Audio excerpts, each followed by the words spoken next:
বাচ্চা, তোরা সব ফকির চোদার বাচ্চাগুলি আমার লগে উল্টা পাল্টা কথা বলতেছে। একবারে ডান পিঠের বাচ্চা, তোর গাড়ের মধ্যে চটকে দাঁত ফালাই দিব। আর সাচা বাড়ি চিনো, একবারে আমার বাচ্চা চারা যে আইস এক করে তোর সামনে গড়ে কুটকুটানি দিয়ে দিব, একবারে পুলিশ দিয়ে বাইরানি দিয়ে চুদান দিয়ে দিব, বুঝছস? তারপর গরম ডিম ঢুকাই দিব পাছার মধ্যে। বাইঞ্চোদের বাচ্চা একটা মেয়ের মুখ থেকে এরকম একটা মেয়েরে কতটুকু না খাইলে, কালকে হোল নাইট খাইছস বাইঞ্চোদের বাচ্চারা। পারস তো খালি ঝগড়াঝাটি করতে, এর লেগে তো বউ থাকে না, গার্লফ্রেন্ডও থাকস না, একলা একলা চোদান মারান খাওস। বাইঞ্চোদ শালা গে মার খা চোদা। সব বেড়া গুলোর কথা কইতাছিস, গের বাচ্চা গে। মেয়া তো পাস না, বিদেশে থেকে বাল ফলাস না, হারামজাদা, যা এখান থেকে ফকির নিচোদার বাচ্চাগুলি। ওমা, এবার চলে গেল বোধহয়।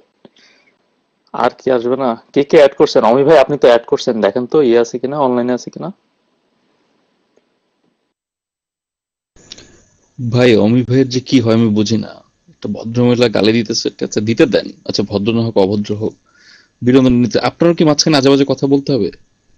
মানে বুঝাইতে হবে যে ওই বাসার, ওই ভদ্রমহিলার বাসার আশেপাশ দিয়ে আপনি ছোটবেলায় ঘুরতেন?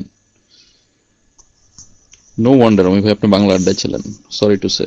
ধন্যবাদ, গেলাম মুভি দেখতে। নিক তো দাও অমি ভাই, অ্যাড করে পিএম টিএম খোলা অমি ভাই।